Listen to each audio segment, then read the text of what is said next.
Can you hear me? Okay. My name is Jayesh Khadge, and the only way you'll remember me right now is I'm the person standing between you and your wine.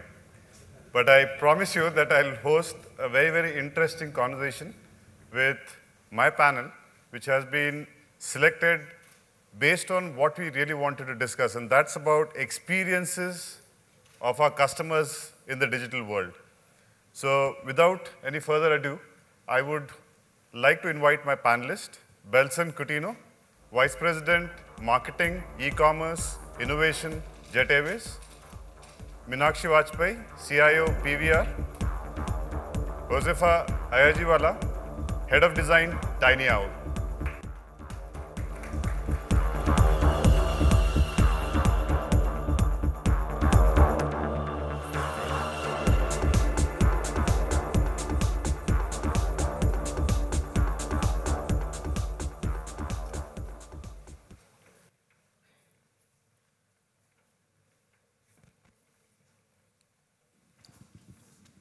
Thank you for joining us. Why don't you take a couple of minutes just to introduce yourself and your role in your respective organizations. Over to you, Bas. Ladies first, maybe. Good evening, everyone. My name is Meenakshi Vajpayee, and I am the designated CIO of PVR Cinemas. What that role translates to, apart from managing IT, infrastructure and applications, is also the entire digital strategy for the organization. PVR being a brick and mortar company, up until now at least, the relevance of the previous session is immense for us.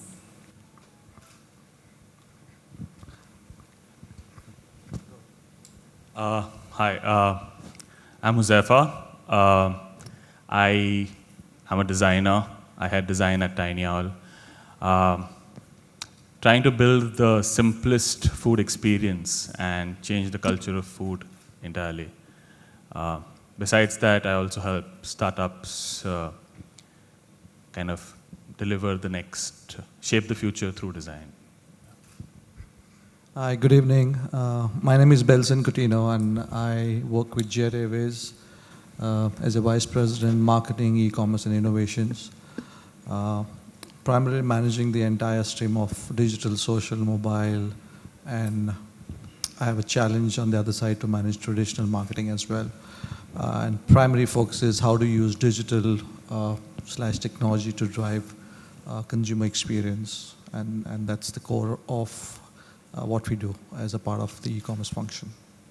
Thank you all. So just to set the tone of the conversation today, so what we heard through the evening is the advent of all these technologies, as Belson also mentioned, social, mobile, analytics, cloud.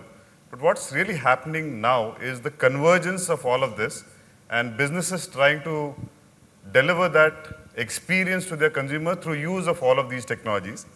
Now, technology in itself can lead you to innovation, but that's not the all and the end all in terms of experience. Experience goes in every interaction that the customer has with your brand, with your products, with your service. And digital really is a part of that overall experience. And what we're going to talk about really today is about the overall experience and what are these organizations doing about that experience of the consumer. So my first question to you, Belson, is when you talk about digital experiences or digital transformation even, we're really talking about a change program really. As we spoke about duality, there is a generation or there's a business that has to be addressed which runs, and there's a new business that you're creating. So how are you looking at change in this new digital world when it deals with customer experiences? Yeah, I think this question was probably answered in bits and pieces by some of the other speakers. I think the core in any transformation or business, it all depends on the maturity level of where the organization stands. And at least from our perspective, while we primarily drive a lot of business using technology, being a travel company, I think the key focus at this point is how do you leverage digital / technology to enhance guest experience, and the transformation is not external more to say, but more on how do people, processes, and technology interact within each other. And I think it's got to do a lot with how do you drive that culture internally, because technology can bring in any solution or any feature that you want. It's how you use that within your different touch points, and people and the service agents play a very critical role in making sure the end result is delivery, end result is execution. So you can put in a lot of expensive or smart technology, but in a business like travel, where every touch point is so critical for that make or break moment, it's very, very critical that the people implementing that or executing that are able to do it the right way in the right context. And what's happening at this point in time is, while we drive technology and digital from a consumer perspective, there is a team that works very closely with us, which is the product design team. And it's very encouraging to see, especially over the last few years, that anything that they try to ideate and think through as a product from a consumer point of view, it could be even a service delivery on a flight to an application that we build for internal process efficiency. The first touch point is sit through with the digital and technology team saying, how can we leverage to make sure that the end result, that's execution, is critical, and the people who are going to deliver have got all the means and all the processes defined so that what you put out there in the market or in the system is activated and implemented seamlessly. So there's tremendous amount of focus on people, processes, and how technology shapes what they're doing. So transformation doesn't come easy, it doesn't come overnight. And fortunately, as an organization, we've been evolved. We started using technology from day one, because without that you couldn't run such a complex business. So it's relatively easier, but always challenging, especially with evolving technologies that come in. The frontline stuff not as flexible to run with the processes, because at the end of the day, it's a customer who's looking for a seamless experience across his touch point. So it's, again, coming back and repeating myself, processes, people and technology interaction, which leads to that transformation being much more seamless than otherwise. Interesting. So my next question, Meenakshi, is to you. Carrying on to the point Belson made, competition or experiences for your customers need not come from similar industry. Maybe they're looking at a Uber-like convenience. How do you look at what's happening around you and may not be from the media industry, and how do you bring those sensibilities in from a convenience or an experience perspective when you think digital for PVR? So the first thing to consider here is that, while the entire digital story that we're talking about, or the digital plans we're talking about, has technology in the forefront. And as technical people, we pride the fact that technology has been thrust right in the foreground to create strategies for organizations. While that is true, technology cannot always be the driver for experience. It can be the enabler. Sometimes it's the driver and forerunner as well. What we believe in PVR is the experience creation for the customer is what the customer wants, A. And B, someone said in one of the previous presentations, is how simple can we make it for the customer? It does not have to be from the industry or from across the industry. Uber was an example you took. We took an even simpler example, and I'll take a very, very elementary thing that we did. It is such a simple thing that I'm even embarrassed mentioning it. But we introduced entry into our cinema through QR code. Instead of carrying a physical ticket in your hand, which one had to either print from the web or pick up from our kiosk and then show it to the usher, we said, why can't we simply give QR code on the mobile phone? And we put QR code scanners at the entry and said, just tap your phone and walk in. It was such a simple idea that we introduced 6 months ago, but the response we have got from the customer is overwhelming. We did not realize that they will like it so much. we have done very simple, initiatives of this kind, learning from other industries to, just transform the experience of, the customer in the cinema. And we've tried to keep it very, very simple. I think that is of essence, rather than the industry we are addressing. Interesting. So that also brings me to a very, very interesting topic based on the points that you made. You spoke about knowing what your customer wants, which means there's an element of designing that experience. And we have Josefa here, whose core subject is think about design. My first question is, do you think design today is a first citizen in enterprises, where design is sitting with strategy and working through strategy? Or in the past, design used to be just another part of strategy where you're just building beautiful screens. So how do you look at design evolving? And a follow-on question to that, to both of you, Belson and Meenakshi, is, do you see design folks finding it very challenging to adjust to enterprise culture? Because I'm sure you have a bunch of designers who work for you. Do they naturally adjust to the way, because technology has a way of evolution and design needs a slight bit of abstraction. So first question to you, Josefa. Do you think design still is a first-class citizen in strategy? Depends whether the company wants to grow. Anyways, so I'll give you a very simple example, okay? Imagine you have 8 hours of everyone's life across the world in a week. 8 hours of everyone's life across the world in a week.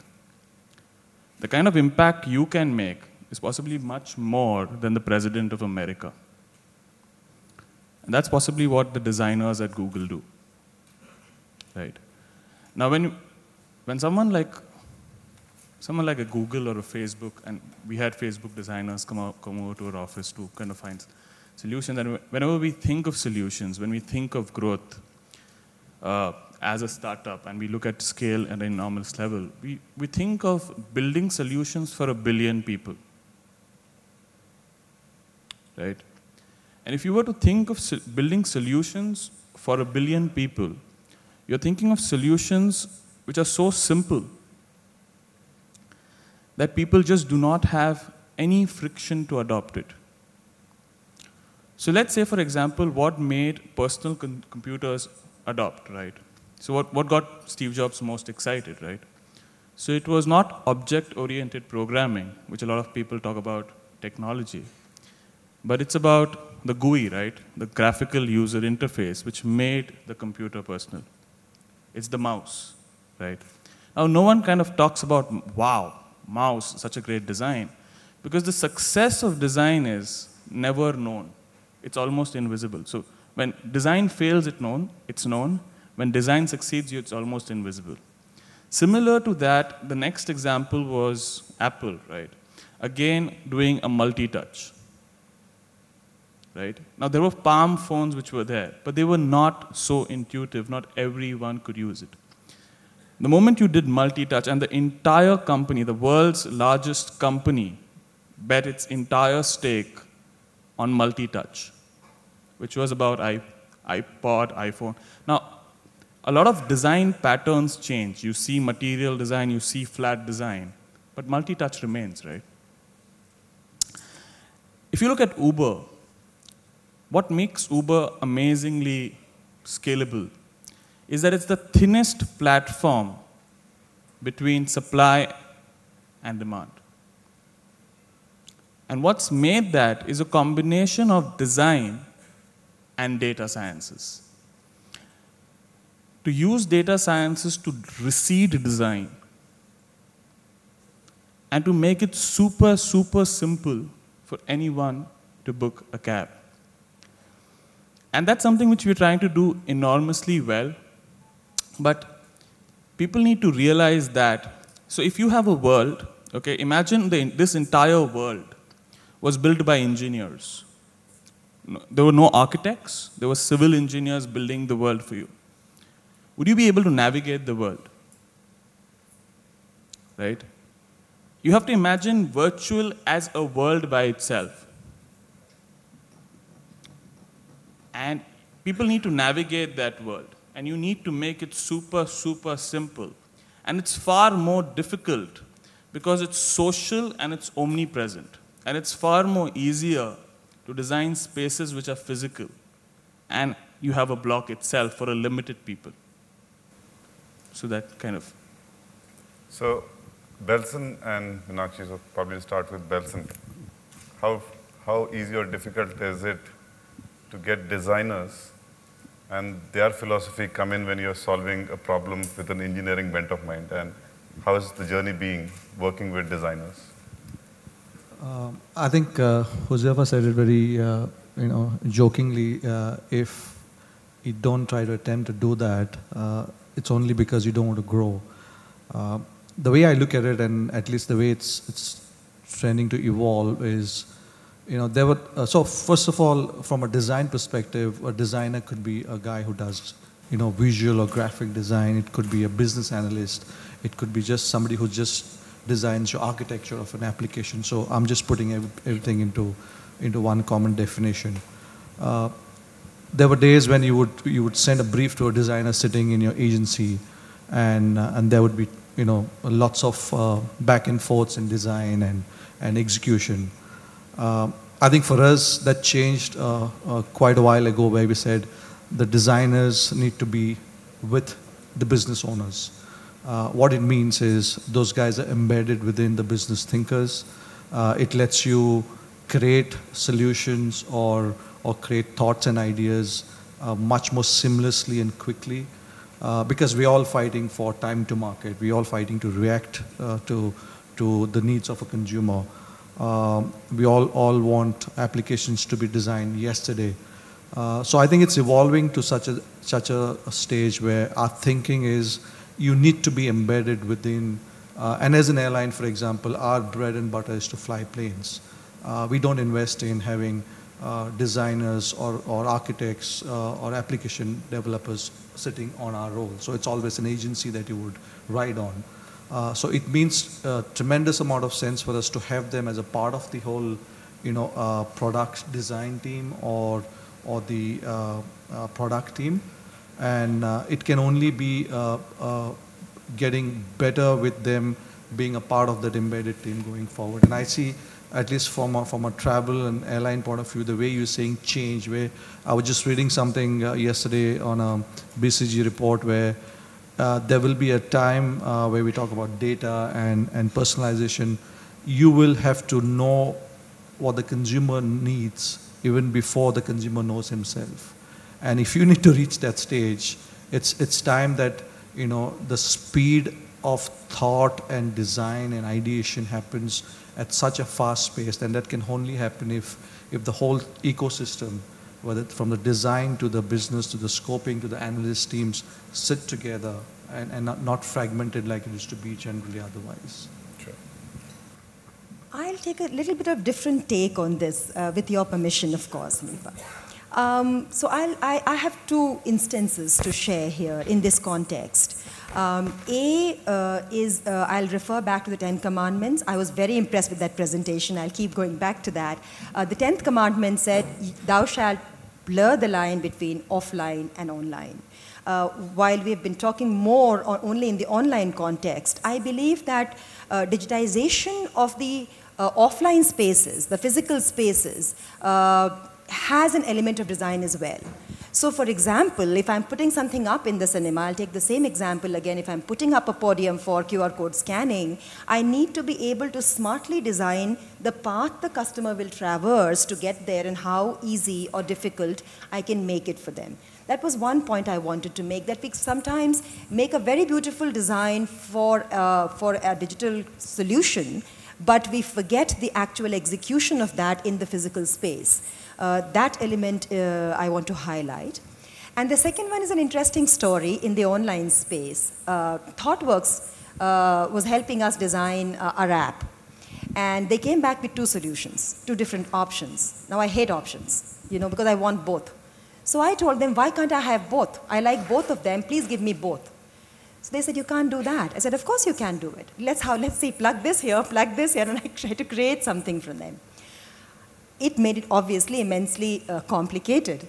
The the story I'm going to say is that, while we want everything in our design, at the end of it, how simple we can make it for the customer and how the customer is able to use it effectively is a good design.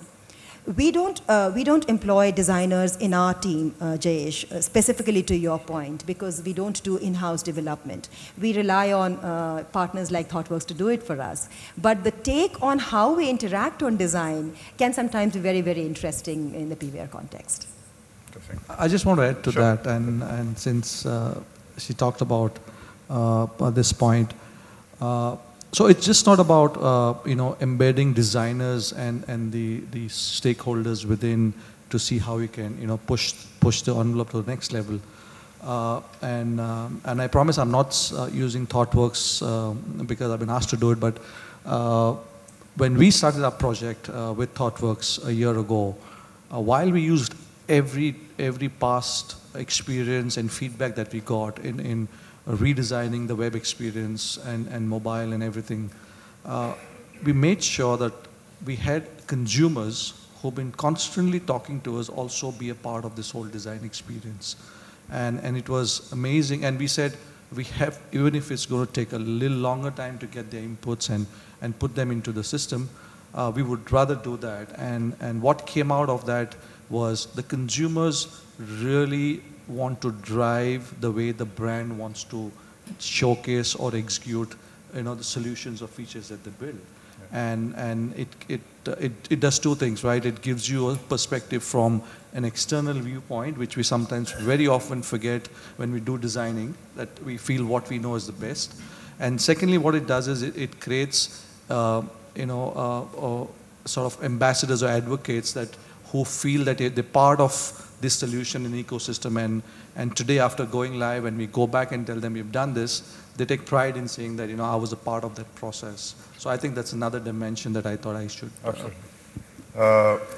So that brings me to another interesting observation. Your customers are far ahead in adoption of technology than the speed at which businesses can throw solutions using those technologies. So how do you, as organization, pick your bets on what is the next thing that, as Jet Airways, Tiny Owl, or PVR, we should do? And how do you structure your innovation teams to be able to deliver at the end of this? It adds to an experience, because once customers have experienced the technology, they would want that with brands that they're interacting with. So how do you take this process of innovation happening outside of your setups, and how do you bring that back in and build teams around it? How do you experiment, for example? So I'll sort of think as I talk Sure. on this one. It's an interesting question. So one of the things that I feel we've done pretty effectively is innovate in the physical space and the online simultaneously. So what we're trying to do is, rather than trying to put too much at one time so that, the adoption gets difficult, and I'm not trying to say that the customers can't adopt, it's just that, then we're just confusing them by putting too many things there. So we kind of try one thing in the physical space, and obviously the team there is of a different skill set. And at the same time, we try to do things online so that we can do multiple things. That is one. The second thing is that we are trying to, we are catching up. In PVR, we are catching up. I confess that we have started late in this journey. However, things like, simple things like, wallets, for example. Till about as recent as 7 months ago, we did not pay through wallets. We did not allow our customers to pay through wallets. That is something so simple to put that, that doesn't even require an adoption. So it's not even innovation in that sense, but we're just trying to make sure we ring fence all the facilities we can give to the customer. So basically trying to say that, use a combination of the two spaces and try to balance the two to multitask.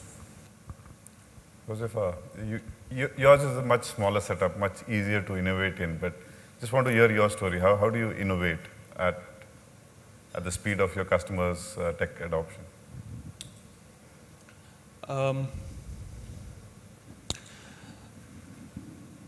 So a lot of people here feel that, we should adopt to QR codes, beacons. I was talking to Meenakshi about the fact that now we don't need beacons, QR codes. We can measure GPS to the level of 1 square feet through Earth's magnetic waves and using mobile phones. So you just don't need all those hardware. I feel as a designer it's too difficult to scan a QR code. Any which ways. So how do you innovate is you need to realize that the daily grain of life of a user is going to remain, right? You need to simplify it far, far, far more, right? And once you're able to kind of cut it down to the bare bone, right? That's when you build a great company which is super lean, right, but super efficient. So I would like to give an example of Slack. I don't know if you guys use Slack, but it's the thinnest platform between you and whom you're talking to, and it allows for the most fluidity of interaction. And it's super scalable. There is no great technology around it, except for the fact that they've opened their API. But it's how people navigate their lives, and to understand that, and to build it backwards from that. So we call designers at our team, so we have heads of design across each team, which we call vision keepers. So we don't look at solutions. What we call is a coherent, intentional journey. And that's really important to understand. And how do you make it super simple, right? And whatever technology you need, so what we say is the designer's job is to say no, and an engineer's job is to say yes. A lot of companies do the other way around. And design is not about technology. It's just not. And technology is not about technology. You have to understand it has to be the thinnest platform. It has to die off. And we need to make sure that the physical comes in, but comes in a way that it does not invade, but infiltrates as a moment of truth. And it's just at the right moment. So the consumer journey is super smooth. And that's what we believe, the more the companies do that efficiently, the more successful they will be. And therefore, I believe that Slack will take over Microsoft. Interesting point. Belson, your journey on innovation. I guess there's no one one silver bullet or a magic wand to define how do you innovate. But I think we try to make it a bit simple. Innovation sounds like a very fancy term, but innovations can happen in the smallest and the most silliest manner. So while there's always focus on what's happening in digital and technology space, where's mobile heading, where's social heading, what are the consumers telling you, you get a lot of insights, and it's very important to hear that and figure out where does it resonate with your business, and where does it resonate with the business challenges that you have? Is there something that, an insight that you get from a consumer or another industry or another domain? Can you pick something out of that to add to what your problem is and try to create some sort of innovation? And these things happen on a very regular basis. But I think the most important thing, and I think that we're trying to focus is, there is enormous amount of talent and knowledge within your own house, which is your employees. They fight the battle on a day-to-day basis. They are the guys who are supposed to deliver at the end of the day, and they know where a problem exists and what can be done to overcome the problem, which can lead into an innovative process or a feature or a product that can come out. And if you are able to involve that segment of your business, that is your own employees, especially the frontline stuff, you'll be amazed to see the level of engagement, interaction, and smart ideas that come along. And it's up to people like us and our teams to then pick that up and see how can I convert those thoughts and ideas into innovative features or innovative solutions. And I think that's a big focus and a big investment we're trying to make, where we are trying to be constantly engaging with this segment, and has helped us to do a lot of smart wins and smart features along. A bunch of times when you spoke, you brought out data as an element in whatever you do to make decisions about your customers. So we heard a lot today evening about personalization to the extent of hyper-personalization, hyper-local, everything is hyper. Do you really feel, or do you think organizations are there where data is so seamless and fluid that it can really be hyper-personal, especially in the case of Jet Airways, Tiny Owl, and PVR, where consumer is generating tons of data, not just when he's interacting with your brand, when he's consuming your services, but outside of it, on Facebook, on Twitter. So what do you do with the data? Because data has enormous potential to give you insights, but are businesses today really using those insights to hyper-personalize, as they call it, which I don't feel that I get anything hyper-personalized with brands that I interact with. But yes, brands are on the journey. What's your take on consumer experiences, data they generate, and the insights that could really make or break a business? I think just like the words, CRM and strategy, personalization is another very overly used word, but no offense, but that's a way forward. That's a way you'll be able to drive more engagement and more conversion with consumers. And that's always a focus. How do you personalize? I think there's a long way to go. There's enormous amount of data, an enormous amount of customer insight. We've even started picking up social data of consumers. So we got the loyalty data, we've got your travel data. We now started picking up what you do beyond booking a flight, like your ancillaries that you try to pick up, and then try to connect what's your social data that we're getting. Are we there as yet to make real use of that? I think there's a long way to go. But at least we're thinking in that direction. The basic personalization of, you've traveled with me for the last 3 months, you've not traveled again. I come back and say, hey, I missed you, you haven't traveled. Those sort of stuff, which is part of any basic data analytics, do happen on a regular basis. But to really go to the level of hyper-personalization or really making that guy feel wow, I think there's some way to go. We're trying to use some data to do some sort of a proof of concept in saying, beyond just your flights for travel, is there something that I can pick up about your personal preferences, which you try to put on your social profiles, and match it to some of the products that we have, like a holiday product? Can I see when you tweet or post saying that, what's the best place to go, for the next holiday, or you give some sort of hints about as you start interacting? Can I put that together and start doing some sort of proof of concept to give you a personalized sort of an offer? But are we there? I think there's some way to go. There's some work to be done. But the data exists. But I think there's a lot of integration and more science to be generated out of that to be at that level of so-called hyper-personalization. Yeah. Okay. So on personalization, it's a very interesting thing. Okay. So when you order from Tiny Owl, after you've ordered a few times, we'll realize that what your pattern is, and we'll put that on top, okay? But we don't think it works, right? So we know personalization, but we think that it does not work.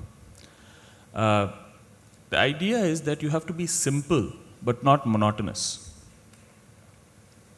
right?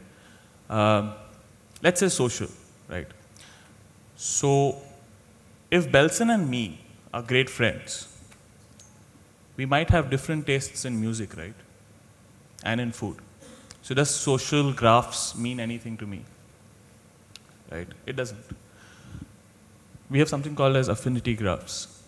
But I think so a lot of technology companies or a lot of other companies need to realize this, that data is not the end. It's interpreting and correlation of the data that's going to be super, super, super difficult. Imagine Apple Music not doing personalization for you, but doing playlists which are done by experts for you. Why so? Same with Spotify.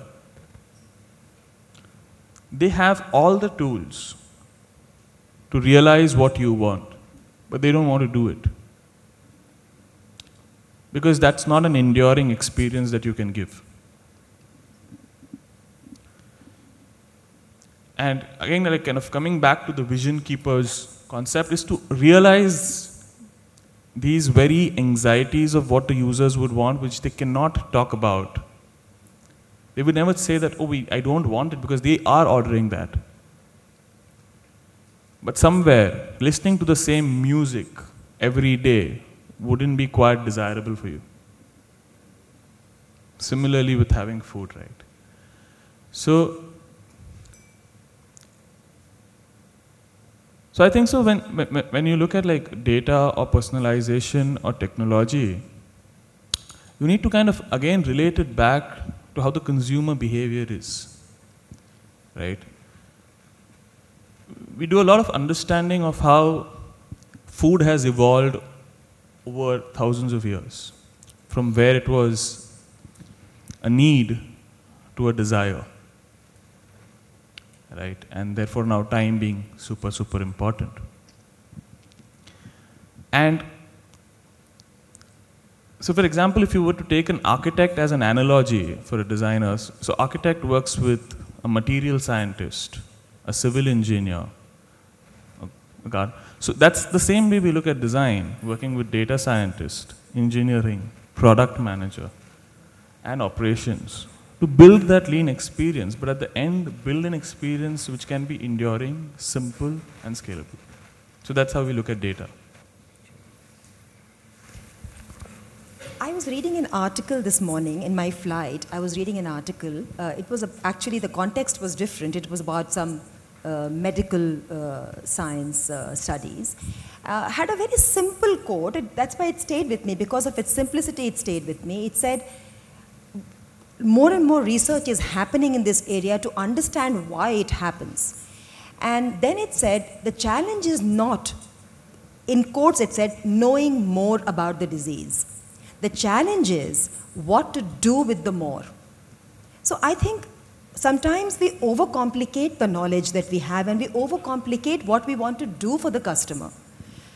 For us to be able to do something relevant is the need here.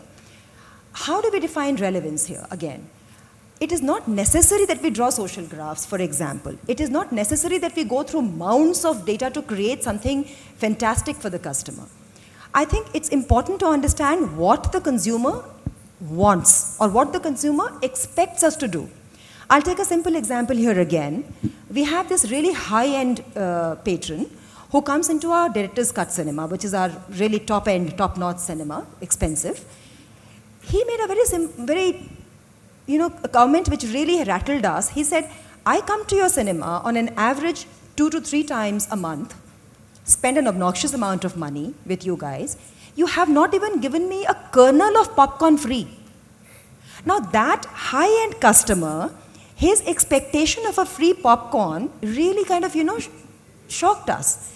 He wasn't expecting popcorn. It's important to understand he was expecting acknowledgement of the fact that he was visiting our cinema regularly and he was a regular patron. He liked our brand. So I think, even the fact that we acknowledge the customer with the information that we have about the customer is enough personalization. The fact that we greet the customer by name is also a kind of personalization. If we have a list of payment modes, for example, and we know the customer pays through a particular mode, if we just quietly put it on top when every time the customer logs in, that's personalization. So the crux in my mind is that personalization can be achieved through mounds of data, of course, but the end result, if we can make it very small but significant and simple for the customer, we have achieved the result. So in this journey of evolution, as Eka has put it very nicely, you possibly can't do everything on your own. So you dip into an ecosystem which probably does it better or has done it better in the past. These in the past world were called suppliers, vendors. Do you look at them as suppliers, vendors still, or do you really look at them as partners who come with you on the journey a lot earlier in even defining the problem along with you and delivering, or you just call them in just for delivery? So how do you really look at partners? And these partners, mind you, could be alliances that you could have because they do it much better. So what's your take on doing innovation or evolution, not just in-house, but through this partner and support system that is available outside, which is probably much better? Shall I go first? Yeah, please. What a relevant question here, Jayesh. I mean, for us, at least, alliances and partnerships both is the underlying key to our entire digital strategy. There is no way that we either have the skill, the wherewithals, or the time to build every engine that we require to give service to the customer. We just go to the people who do it best, and we say, can we work together on this? And we just ride on their expertise. And that it's a win-win game. We co-create the solution that we have to give to the customer. And we have done that in every single initiative that we have taken in our digital space. Whether it be wallet, we are taking the wallet to the next level in PVR. Again, we are riding on the engine of our partners. And we are simply saying, okay, we either white label it, or we kind of, create a common brand and we work together on that. Whether it be a solution that we are trying to create, it's our app or something, we work with partners who do the job better than us. There's no point hiring engineers and designers to do the job for us. So we work on a complete ecosystem of partners and alliances to get our digital strategy up and going.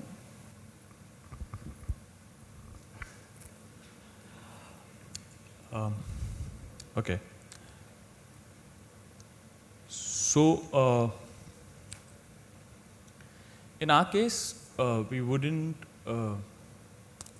be having a team to say, okay, oh, alliance, right? How again we look at it is that, right, so if we want to enter a space, right, and if we can completely control the consumer journey at the best level possible, to make it leaner, to make it more efficient, if we can have partners, we kind of go with that theory. In a lot of cases, it's really important that startups work at a very fast-paced environment, and we need to adopt super quickly, right? So we do small experiments, right? Measure the data, and if we kind of see traction, we kind of do it. So how we quickly do it is that we work with partners at a small level, built through like their infrastructure. We have something called as third-party logistics, right? So now we will be kind of serving you food within 30 minutes or 20 minutes is what we kind of look at. So whilst we have those partners, we make sure that we have all the intelligence so that we can drive it through better. So it's a new form of partnership wherein we say that we work together to drive on efficiency together for both you and us. That's in your take. Yeah, of course. Out of all the stuff that I do in different spaces, collaboration is one of my favorite space that I just love, just enjoy working. And also, I guess it's because as an airline where we are at this stage from a maturity point of view in terms of technology adoption, we see and ask a question, what next? And the answer that comes frequently back is, unless you collaborate with stakeholders and like-minded partners, you cannot go to the next level of whether it's innovation or redefining, guest experience. And simple things like, Hari talked about increasing his shopping, transactions at the airport. Can I work with, Bangalore airport? I know the customer. He knows what's happening at different touch points within the mall or within the stores. Can I collaborate with him and get a great experience or a value to the consumer? We all talk about doing remarketing and great targeting work. Can I work with a bank or a credit card company whose target audience is almost similar to my audience? Can I exchange cookies without obviously compromising on data security and do something much more personalized? So collaboration for us is definitely a very, very significant focus area at this point in time. And I think, Hari, you didn't talk about it, but for the first time in India at Indian Airport, that's Bangalore, we made use of the mobile phone to enter the airport, clear security, and board the flight without having any physical boarding pass or even a stamp on it. The trial continues at Bangalore, and that could happen only because we collaborated with not just Bangalore Airport, and Hari and the team led the whole thing, but with CISF, with DGCA, with all the regulatory guys to let us do that. And I think that's the only way, at least in our business, we can take the whole experience to the next level by collaborating with like-minded stakeholders. I would like to actually add a little bit to that. I think so it's great. So we also collaborate, wherein we believe, so we believe in the fact that apps should be invisible, right? So for example, if you've entered a hotel, you might be hungry, so so we have like Oyo rooms to Tiny Owl, much like a lot of people have Zomato to Uber and stuff, right? And I think that those are the kind of alliances which people love, the consumers love, right? We would love to have check-ins without any boarding passes or security checks. So in that way, those alliances kind of work through to give a beautiful consumer journey overall. Can I add just Please. So while Hari, you were presenting in the morning, I was thinking the same thing that you mentioned, Benson, that when we try to create a seamless journey for the consumer, when you buy the ticket, then we say, okay, do you want to buy some popcorn and Pepsi or whatever you want to eat? And then we said that parking is such a big problem at least in Gurgaon and Delhi malls, it's a nightmare, and of course in most metros.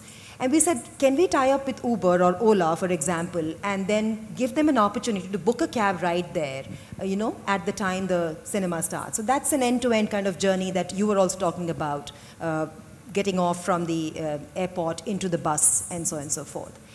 And lastly, I wonder why I didn't mention this earlier, but who knows more about collaboration than us? 80% of our tickets online are booked by Book My Show. So they take the cake here. So obviously, it's the underlying essence of the entire business. Sure.